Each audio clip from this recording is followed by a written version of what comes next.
Did you ever wonder how RPGs started? Step back to the early 1980s, a time when digital dragons slept on single kilobytes and televisions flickered with outlandish possibilities. This was an era of firsts of wild invention, as designers reimagined pen and paper adventures for living rooms. They blazed trails through uncharted code, gifting generations of players with the promise of heroes, battles, and mythic journeys at home. The following games are not just milestones, their DNA runs in every RPG that followed.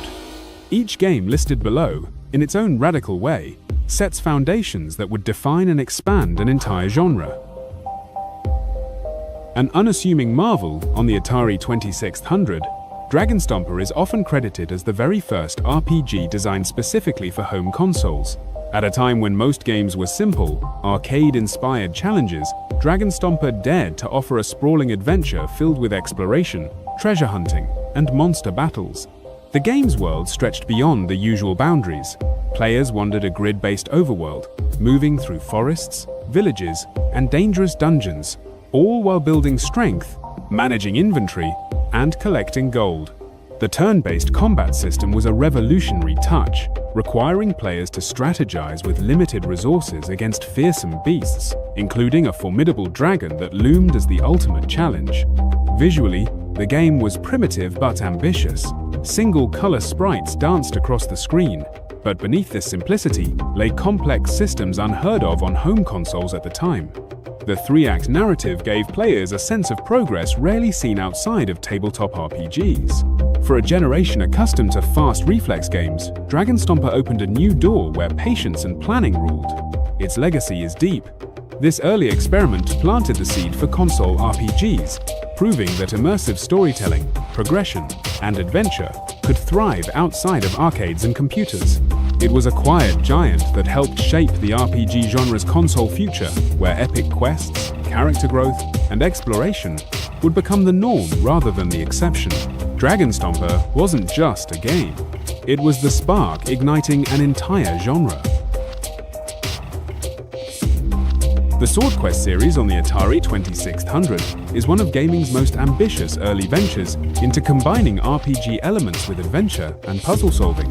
Released between 1982 and 1983, these titles blurred lines. While not full-fledged RPGs by today's standards, they earned a reputation as proto-RPGs for their unique blend of gameplay. Players were tasked with navigating fantastical worlds filled with monsters, treasures, and cryptic puzzles, bridging action sequences with inventory-based problem-solving in an era where many games focused solely on twitch reflexes. What makes SwordQuest legendary is its multimedia reach. The games were part of a larger contest combining gameplay, comic books, and eventually real-world prizes, tying the digital world to physical treasure hunts. This crossover added layers of engagement and mystery, inviting players not just to play, but to explore and think several steps ahead. In gameplay, the series introduced elements such as item management and exploration-heavy maps, key pillars of RPG design, even if the combat was relatively simplistic.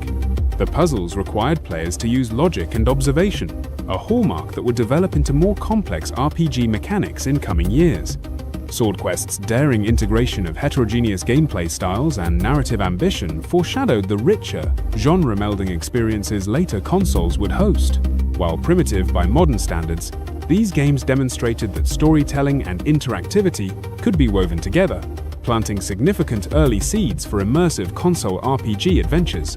In essence, the SwordQuest trilogy was less a series of games and more a visionary experiment, one that stretched the possibilities of what console RPGs might become. In 1985, Bokosuka Wars emerged on the NES and Famicom as one of the foundational tactical RPGs, a significant evolution from traditional single-character RPGs to managing entire groups in battle. Instead of controlling a lone hero, players guided a squad of soldiers across battlefields, blending real-time strategy with role-playing elements. This was a novel design for its time, where commanding and rescuing allies, navigating terrain, and planning troop movement became as vital as combat itself. The game's mechanics demanded both tactical foresight and quick reactions. The battlefield unfolded as a grid-like map where units often moved simultaneously, forcing players to adapt dynamically.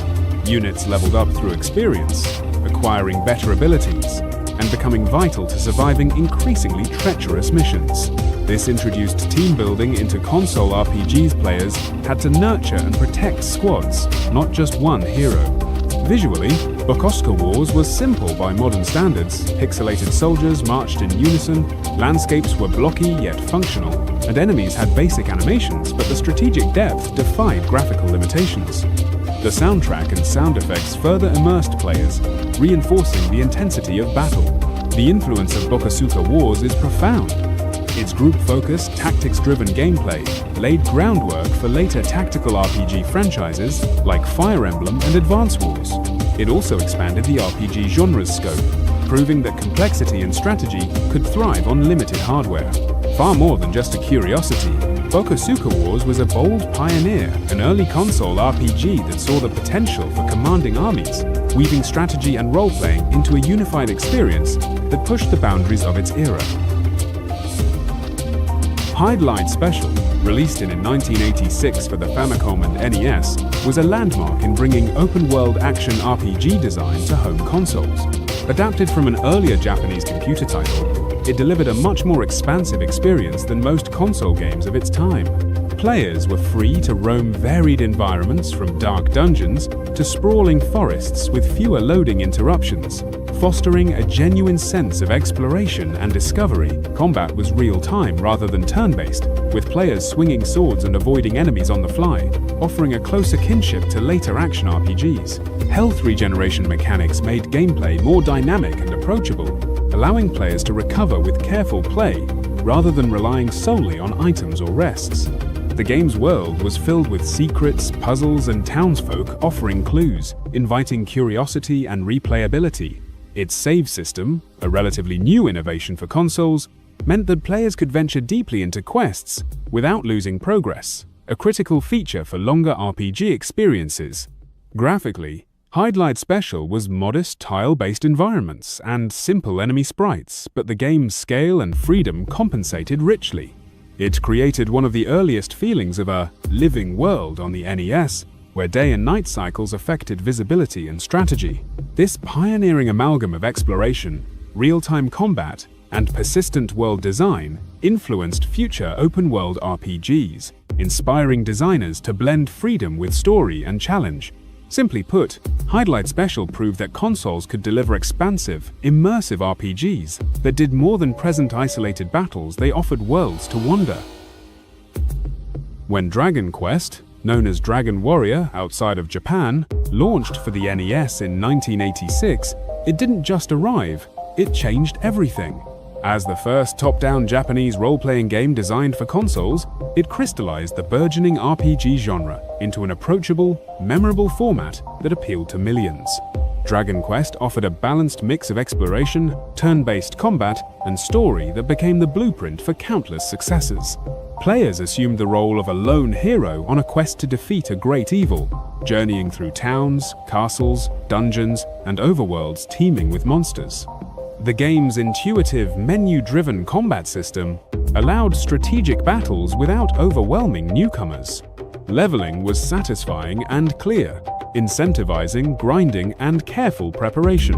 Visually, the game combined vibrant, simple sprites with carefully designed environments. Though modest by modern standards, the colorful towns and monsters designed by Dragon Ball creator Akira Toriyama imbued the game with tremendous charm and personality. The iconic tile-based map invited endless exploration. Dragon Quest popularized key conventions, randomized monster encounters, inventory management, party formation in later installments, and NPC interaction rich with lore. Its musical score by Koichi Sugiyama was iconic, adding emotional weight and grandeur to the pixel world. More than a game, Dragon Quest became a cultural phenomenon in Japan, arguably the game that cemented the RPG genre on consoles and inspired franchises worldwide. Thousands credited with igniting their love for role-playing adventures. By distilling complex computer RPG systems into accessible, compelling gameplay paired with memorable art and music, Dragon Quest proved console RPGs could be epic without sacrificing clarity or heart. In the mid-1980s, when consoles were newly exploring the boundaries of interactive storytelling, Thexder exploded onto the scene as a game without precedent, a seamless fusion of white-knuckle action and emerging RPG innovation.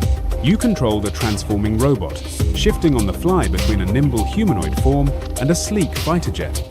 Navigating intricate maze-like levels, danger pulsed from every corner. Waves of enemies descended relentlessly, demanding the perfect blend of twitch reflexes and tactical forethought.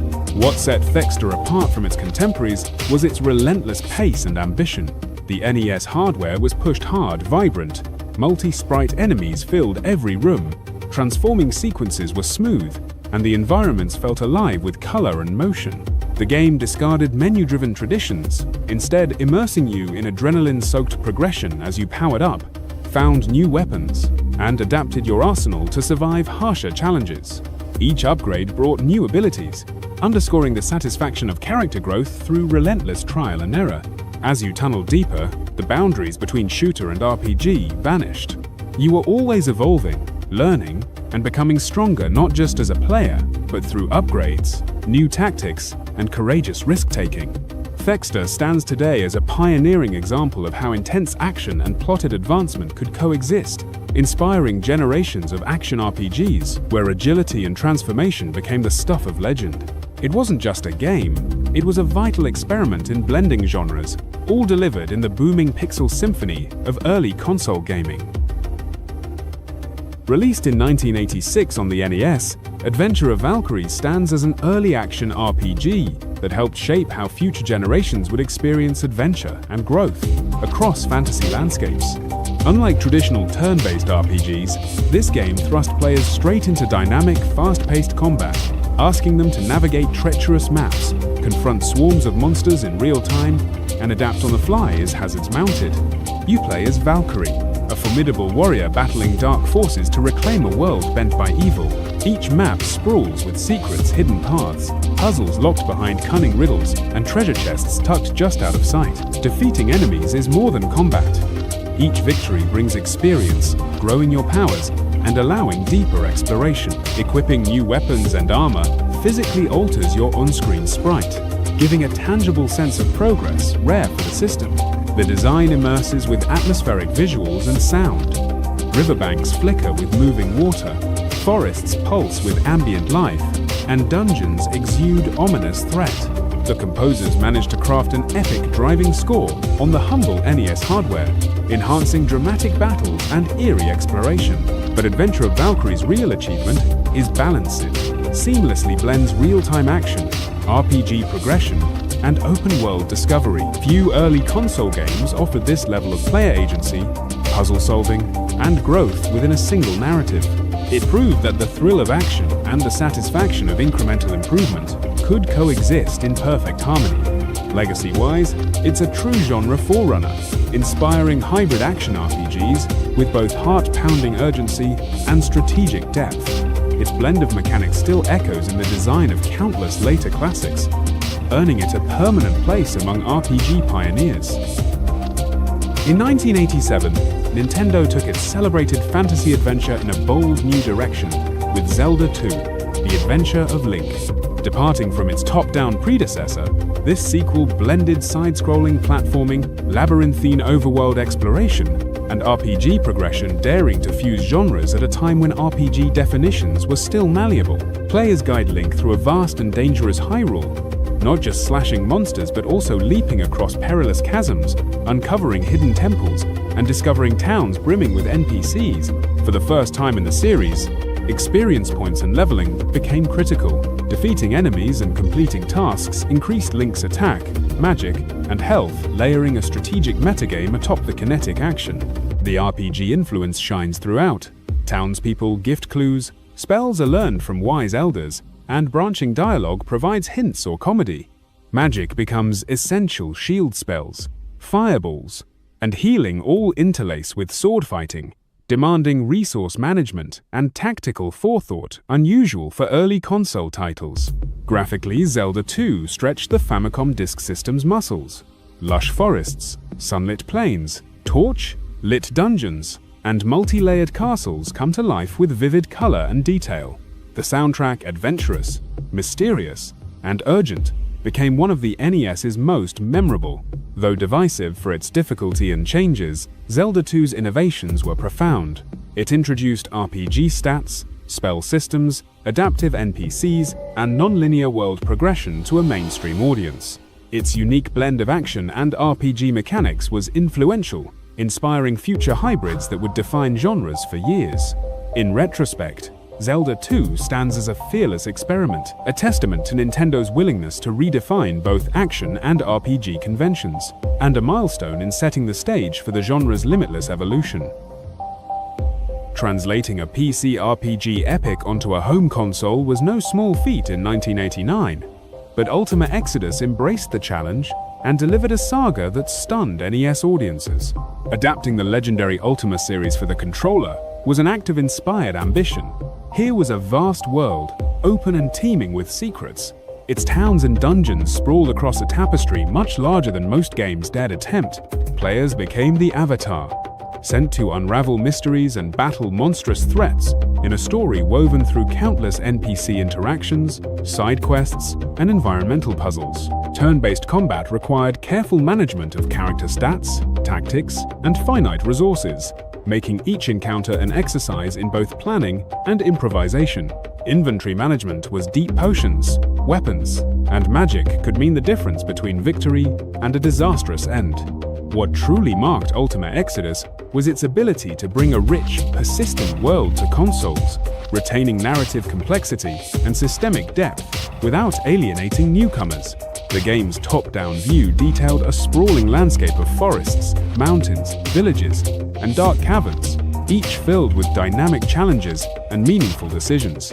Every journey felt like a true epic, inviting players not just to play, but to inhabit its world. By conquering the challenge of porting computer RPG sensibilities to a cartridge-based console, Ultima Exodus demonstrated that consoles could sustain profound adventures. Its influence ran deep, inspiring countless future console RPGs to blend the scale and complexity of PC gaming with the accessibility and intimacy of home entertainment. When Might and Magic Book 1 arrived on the NES, it delivered a complexity and scope that few console players had ever experienced. Instead of a simple journey, it offered a grand expedition, one where players ventured through first-person dungeons, managed a customizable party, and confronted dangers with both tactical cunning and creative exploration. The magic began in the game's intimidating labyrinths. Twisting corridors, trap-laden rooms, and secret passages evoked a world that felt both massive and personal. Battles used turn-based mechanics, rewarding thoughtful preparation and strategic agility over brute force. Each character in your party could be shaped through class choices, magic, and equipment, encouraging experimentation and deliberate team building. Graphically, the game stretched the NES's capabilities. While limited by hardware constraints, the developers ingeniously used tile-based art and detailed sprites to create a sense of tension and discovery not just in monsters, but in the very walls around you. The sense of reward wasn't just about defeating enemies, but in the thrill of discovery, unlocking hidden rooms, deciphering cryptic puzzles, and surviving overwhelming odds. Might and Magic Book 1 bridged the gap between computer and console RPGs. It was more than a port, it was a blueprint for how deep, layered narratives and intricate mechanics could work within a living room context. For many, it was a first taste of the genre's vast potential, a window into immersive adventure that would blossom throughout the 1990s and beyond. It remains a testament to what RPGs could achieve, even within the humble limitations of early console hardware. These early console RPG pioneers were more than mere software. They were blueprints etched into the foundation of gaming history. Their daring experiments, genre-blending mechanics, and heroic ambitions in the face of biting technical limits transformed flickers of code into multi-dimensional worlds. Today, every party built, every stat increased, and every console epic owes a direct debt to these visionaries. As pixels became legends, these titles proved that home consoles could not only host fantastical journeys, but inspire the boundless stories and immersive adventures still captivating players like you decades later. But now we want to hear from you. Which of these games did you play or heard about it? Drop a comment below. We read and reply to every single one. If you enjoyed this video, don't forget to leave a like and subscribe. It helps a lot and ensures you won't miss more amazing content like this. See you in the next one.